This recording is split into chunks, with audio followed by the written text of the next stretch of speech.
تخيل معايا شخص عنده وظيفة مريحة ومرتب عالي، لكن الشخص ده يقرر يسيب وظيفته ويبدأ من الصفر، وبدأ من جراج بيته، وبدأ مشروع بسيط جدا اسمه أمازون. الفكرة كانت جنونية وقتها، بيع الكتب أونلاين. النهاردة أمازون هي أكبر شركة تجارة إلكترونية في العالم. السؤال هنا إيه اللي ميز جيف بيزوس وإزاي قدر يحول حلم بسيط لإمبراطورية كبيرة؟ النهاردة هنعيش رحلته وهنشوف إزاي طريقته ممكن تغير حياتنا.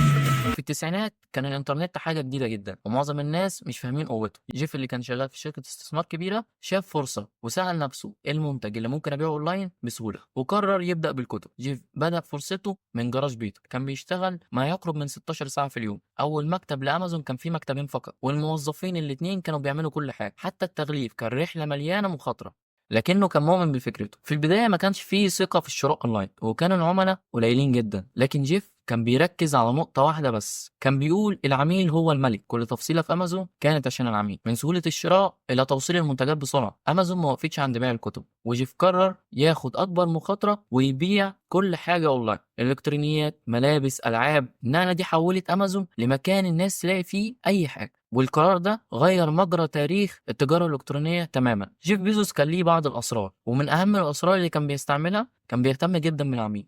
وكانت أهم قاعدة بالنسبة له العميل أولا. جيف كان بيقول دايما ابدأ من العميل وارجع للخلف. كان بيهتم جدا بتجربة العميل لأمازون، كل حاجة مصممة عشان العميل، عشان يلاقي كل حاجة هو محتاجها، يلاقي اللي يدور عليه بسهولة وسرعة. أمازون بدأت ببيع الكتب، لكن جيف كان عنده رؤية كبيرة. كان شايف أمازون مكان عالمي بيبيع كل حاجة، والمهم هنا إنك تكون فاهم مهما كانت بدايتك صغيرة لازم يكون حلمك كبير. جيف كان دايما بياخد مخاطرات لكنها محسوبة، من قرار ترك الوظيفة إلى قرار توسيع المنتجات. كل مخاطرة كانت بتاخده خطوة أقرب للنجاح. أمازون عمرها ما وقفت مكانها، من خدمات الشحن السريع البرايم لحد أليكسا. جيف كان دايما بيسأل نفسه إيه الخطوة اللي تخليني أسبق. ودي من أهم الرسائل اللي ممكن تحفظها في حياتك، إن أنت لازم تفكر إزاي تسبق أي حد في مجالك، تسبق نفسك علشان تطور من نفسك. جيف بيزوس علمنا إن النجاح لازم يكون ليه رؤية واضحة وقرارات جريئة وشغل مستمر. ممكن تبدأ بفكرة صغيرة جدا لكنها تكبر مع الوقت لو عندك إصرار. دلوقتي المفروض دورك يبدأ. إيه الفكرة اللي نفسك تبدأها؟ وإيه الخطوة اللي ممكن تاخدها تقربك من حلمك؟ اكتب لنا الفكرة اللي نفسك تبدأها في الكومنتات،